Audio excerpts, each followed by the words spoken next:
matapos ang maraming pahayag na magkabilang panig, pati na ang ilang mga testigo, napatunayan ng korting ito na ang mga akusadong sina Olga Villavicer at Maria Consuelo Villavicer ay nagkasala ng walang pag-aalinlangan para sa 6 na bilang ng kasong bigong pagpatay. Mabuti naman kung ganon. Eh di matatahimik na si Cecilia ngayon. Tama, para makapag-concentrate siya sa plano namin. Hindi ako papayag. Sa akin lang si Carlos Miguel. O ano, masaya ka na?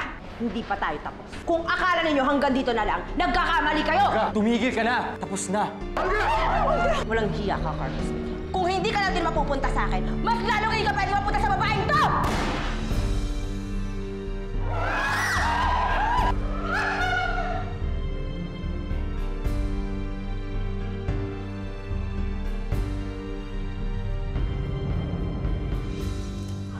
Ilabas nyo na nga yan! Dahan-dahan lang! Joe, labas na! Bukas yan!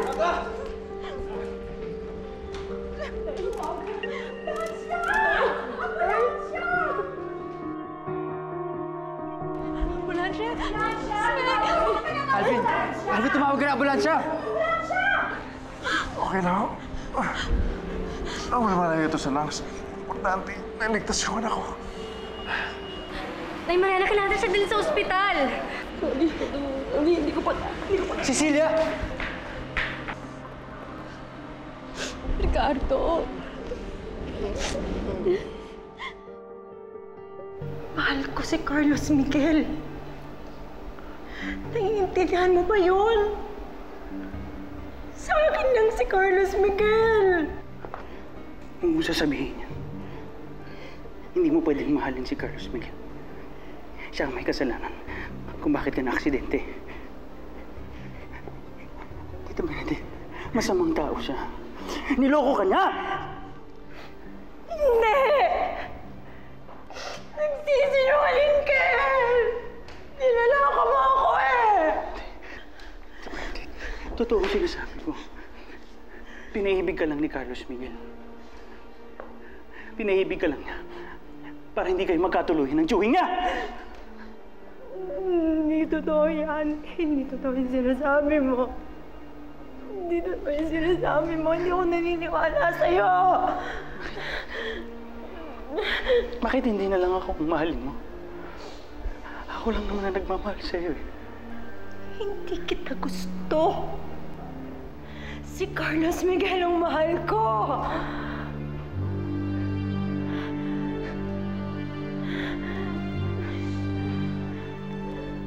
Bernadette! Bernadette!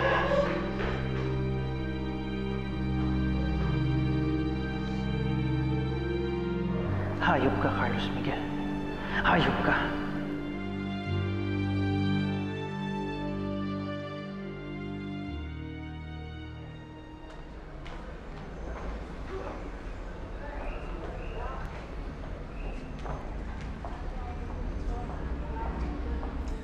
Dinala na yung tatay mo sa ospital.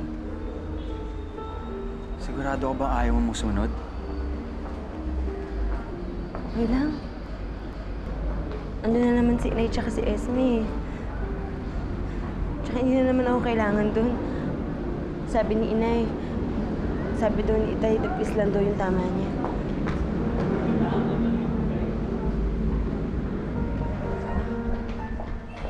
Miss Fulgencio, maaari po ba kayong ma-interview?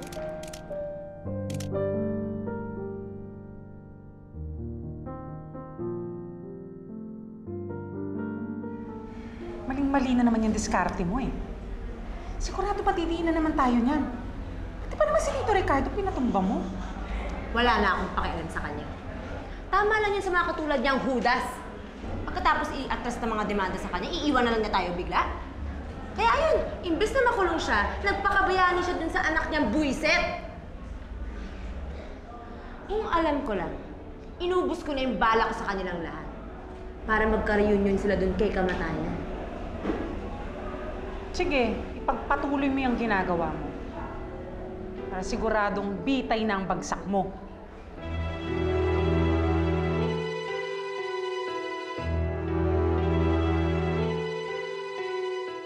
Bagamat nauwi sa madugong tagpo ang trial na tinagurian ng media na trial of Fulgencio versus Villavicer, masaya pa rin si Miss Cecilia Fulgencio, ang babaeng minsan ninakawan ng muka at pangalan. Miss Fulgencio, ano po masasabi niyo sa naging desisyon ng korte? Bukod sa pagkabawi ng pagkatao ko, masaya akong natapos na yung kaso. Nabigyan ng hustisya lahat ng paghihirap na pinagdaanan ko. Mr. Altomonte? Sa nangyari kay Olga Consuelo, mas naniniwala lang ako sa laging sinasabi sa akin ni Lola. Tayo ay hasyendero ng ating kapalaran. Lahat ng mga tinatanim natin, yun rin ang aanihin. Sa tingin niyo po ba magsasangpa pa si Dr. Peron sa Tama ang lola mo, Carlos Miguel. Humanda ka. I don't know. Concerned lang Lahat ako ng inanin mo, ipapakain ko sila. Nay, parang mali naman yung mga ginawa ng doktor eh. Parang hindi na alam yung ginagawa nila. Sa nakikita ko, parang hindi naman gumagaling si Mang Ricardo. Pakiramdam ko, DOA na siya eh. Uy, Esme, huwag kang sasalita ng ganyan. Hindi magandang biro yan, ha? Kahit namang ganyan si Ricardo, ayoko namang mamatay yan, ano. Alam mo, Nay, grabe niya yung feelings mo kay Mang Ricardo eh. Alam mo ba yung multo sa pagpaparamdam mo? Ay, multo! Mang Ricardo naman! Ang ginawa po kong bulatin ng ganun, iaatakin ako sa puso sa'yo eh. Ang ingay mo ko si Esme. Ay, pasensya na po.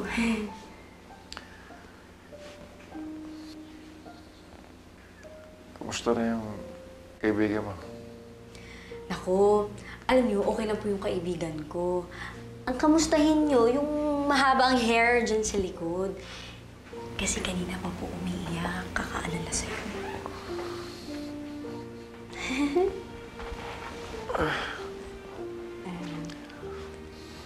Ricardo, mabuti, nagkamalay ka na. Meron ako maganda ibabalita kay Cecilia. Tatawagan ko siya. See? Speaker niyo po na yan.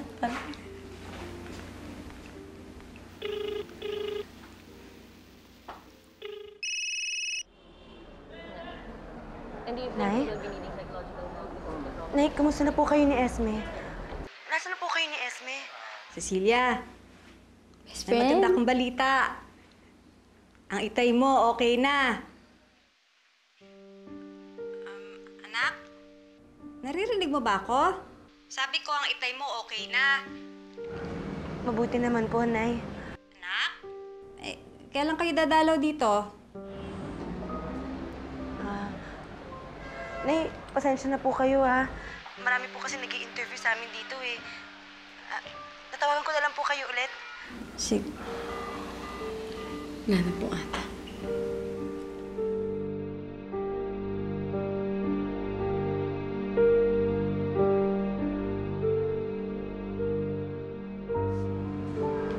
Okay ka lang? I'm sorry, that's all for now.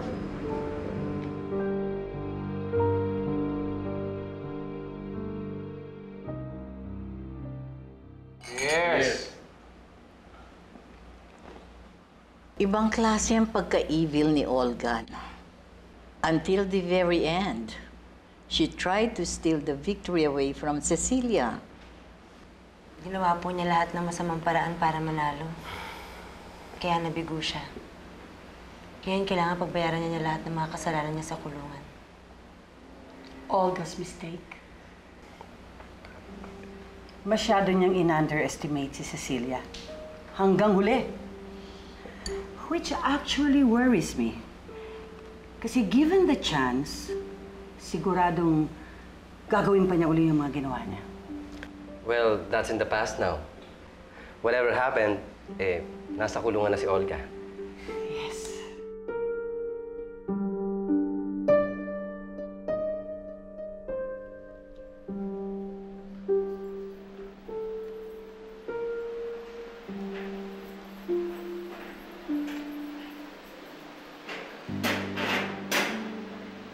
Bago kayong kasama. Gising.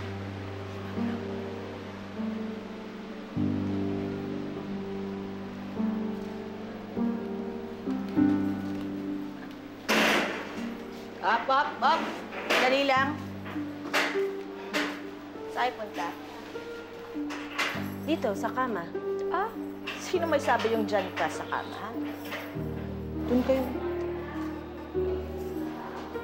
Kay Didon. Bait naman.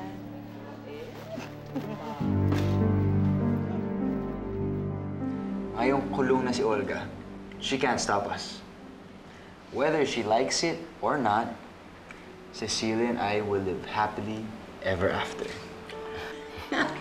Let's drink to that. Yes. Yes. To Carlos, Miguel, and Cecilia. Carlos, Miguel, and Cecilia. Cheers.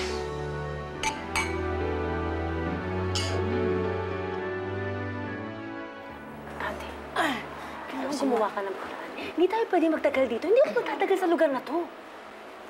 Tignan mo naman, oh. Paano? Inuna mo yung kagagahan mo. Sinisisi mo ba ako sa nangyayari? May I remind you, ikaw ang lagi nagtutulak sa akin kay Carlos Miguel noon. I was just being a dutiful sister, kaya sineryoso ko siya.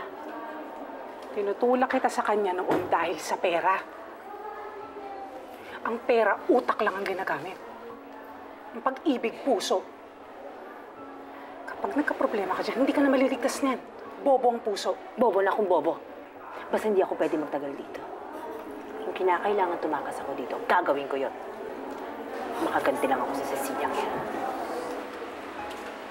Hoy, mga Inday, kung iniisip niyo makakatakas kayo dito, asa, yung 10 huling tumakas dito, ayun, lalo lang humaba ang sentensya. Maybe you're just plain stupid.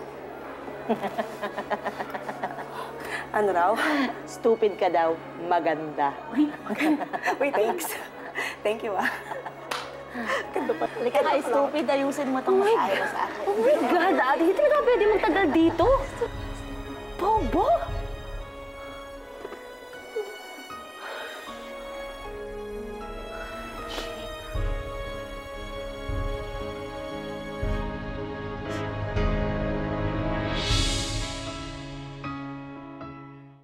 Ricardo!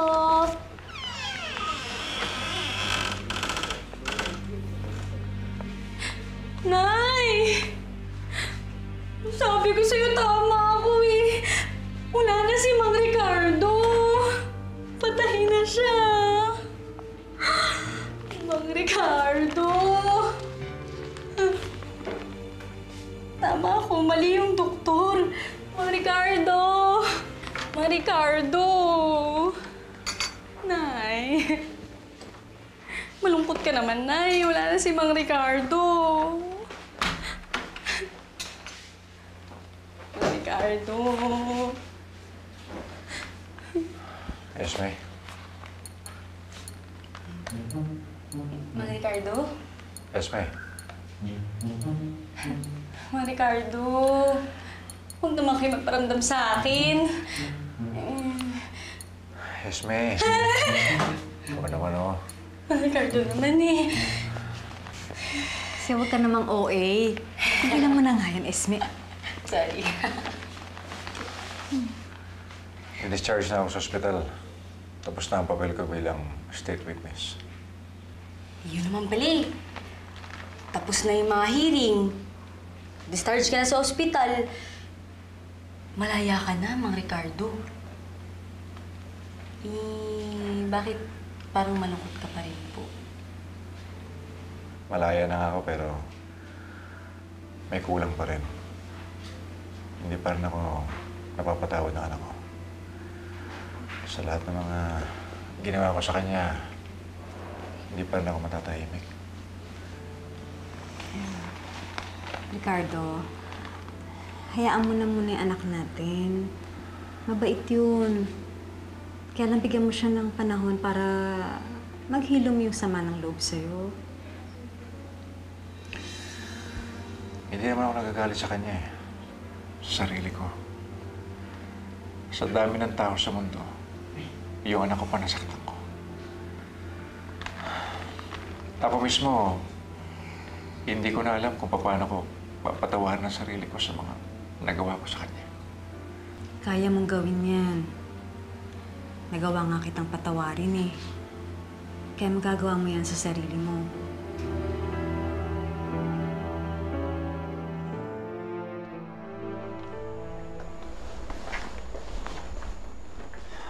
Mukhang pagod ka na. Hindi ka na umiimik. Naisip ko lang kasi si Inay at si Esme. Ang dami-dami ko nakausap ngayong araw na to. Hindi ko na sila natawagan ulit. Yun ba talaga, Cecilia? May iniiwasan ka lang. Ang dami na nangyari ngayong maghapon. Ayoko na sana pag-usapan ng kahit ano pang topic. Magpahinga na tayo. Kahit anong topic?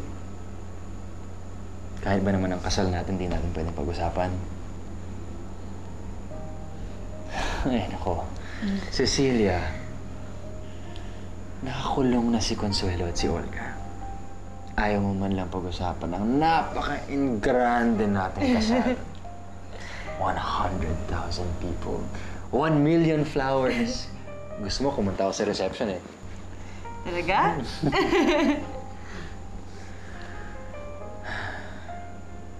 Pero sige, mukhang pagod na pagod ka naman talaga. Pag-usapan na lang natin next time. Okay? Good night.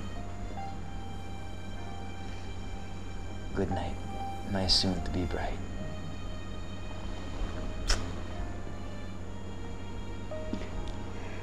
Good night, my future groom. Ano yun? Future groom!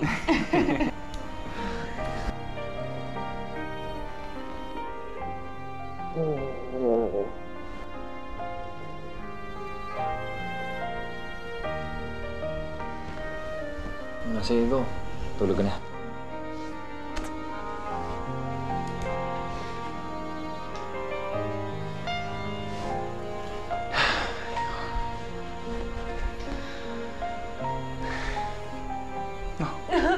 Tulog ka na.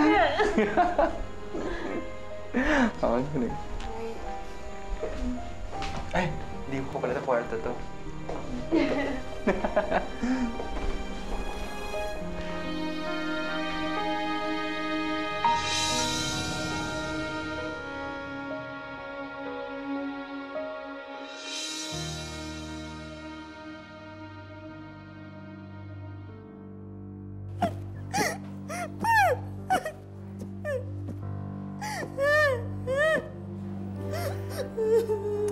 Olga, matulog ka na. Makakasama sa bata yung pagpupuyat mo.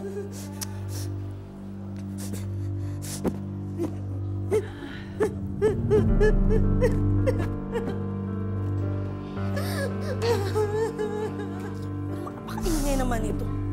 Ay, ano ba nangyayari sa'yo? Ala! Ano yan? Tugumoy! Ay! Yung kapatid mo tinulong mo! Ay, nakakakusa! Guard! Yung kasama namin tinutugo! Olga! Olga! Guard! Olga! Uy! Olga! Guard! Tama na! Olga! Guard! Tama niyo kami!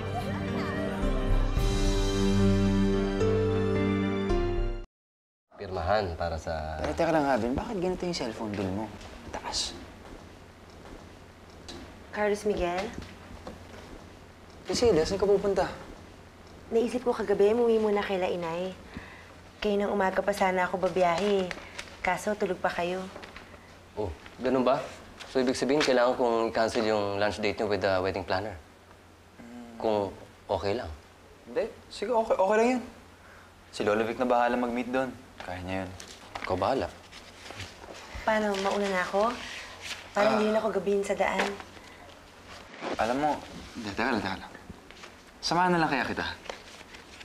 Samahan na lang kita. Alvin, ikaw na bahala sa appointments ko. Walang problema, konti lang naman yun. No sweat. Samahan mo Seryoso na ka? siya. Oo. Ay, kailangan mo pa ng pirmahan to. Carlos Miguel, tumawag si Atty. Lampas. Ano mo nangyari? Si Olga. Tinangkang ilaglag ang baby ninyo.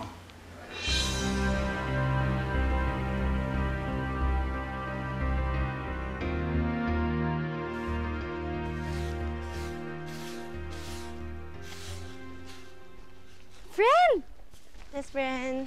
Eh, teka, bakit nag-iisa ka lang? Hindi ka man ang bahay natin ni Carlos Miguel dito?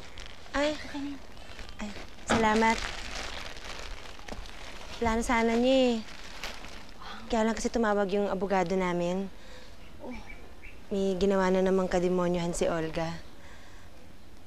Kaya ayun, imbis na samahan niya ako, kinailangan niya sumugod muna doon. Ano ba naman yan si Olga, friend?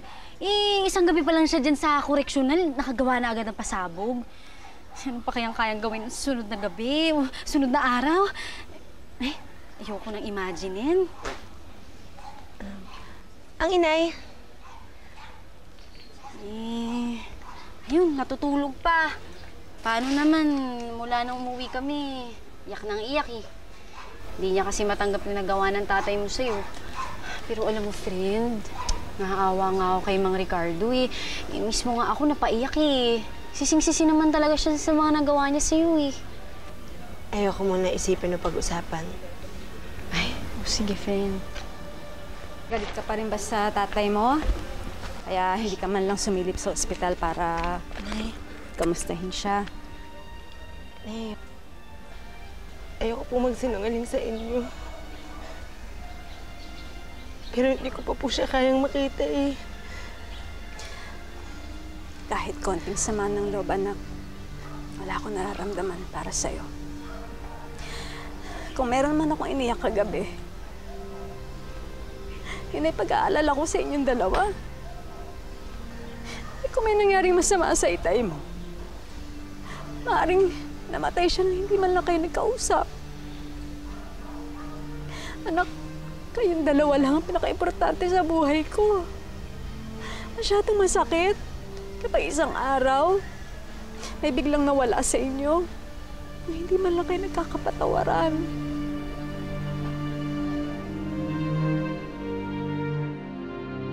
Ayos na siya.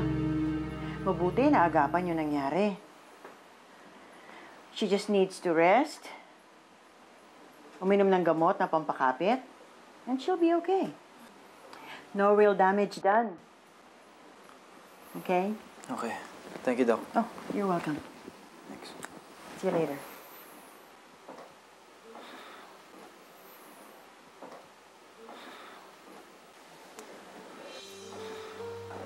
Carlos Miguel, I'm so glad you came.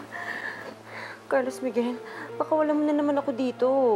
Maawa ka naman sa anak natin. Alang-alang lang sa kanya. Olga, hindi na pwede ang hinihingi mo. Napatunayan na nga ng korte na nagkasala ka. Pananagutan mo yun.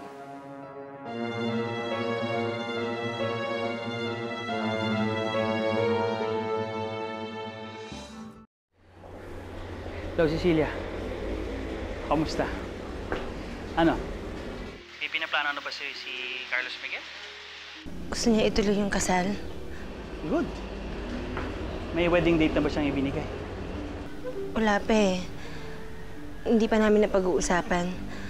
Basta binanggit lang niya kagabi. Sige. Basta kapag may wedding date na at kung saan, sabihan mo lang ako, ha? Para naman alam ko kung anong mga plano niya. Sige. Oo.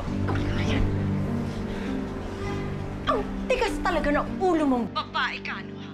Ipakta ka! Ilang beses ko magsasabihin sa'yo na hindi pwedeng matuloy ang mga gusto mo!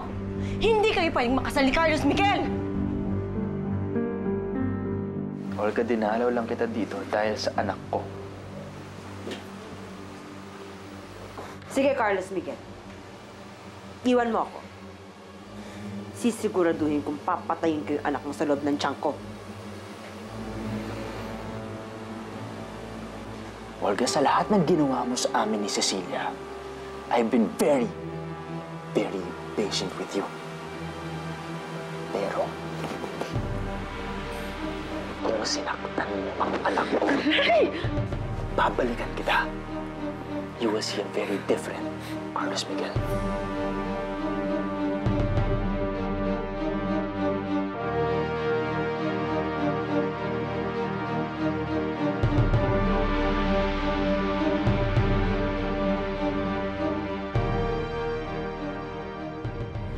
loob ng 3 taon na nakatulala ka, walang nagmahal sa'yo. Kahit kaunti, lalong-lalo na si Carlos Miguel. Pagdating talaga kay Carlos Miguel, kabubuhan ang pinapairal mo. Kung ganun ka-protective si Carlos Miguel sa anak niya, yun ang ibigay mo sa kanya. Let's give in to some of the things she wants. Para sa ganun, masiguro natin na hindi niya sasaktan ng baby just to get even with us. Napangalanan ko siyang Carlos Miguel Altamonte. Junior, siya yung pangalan na tagapagmahal ng mga Altamonte. Cecilia, may problema ka pa ba sa baby? Kahit pala nasa kulungan si Olga, pwede ka pa rin niya hawakan sa leeg. Payag na ako sa mga gusto mong mangyari. Payag na rin ako na magpakasal si Cecilia kay Carlos Miguel. Ngayon may sasagawa ko ng lahat ng pinaplano ko para sa'yo. Ano yung gusto mo malaman tungkol kay Bernadette sa Alameda? Nagigilty ka ba? Dahil tuluyan na siyang nabagay dahil sa pag-ibig niya sa'yo? Mahal na mahal ko si Carlos Miguel. Hinding-hindi ko siya hayaang makasal kay Cecilia.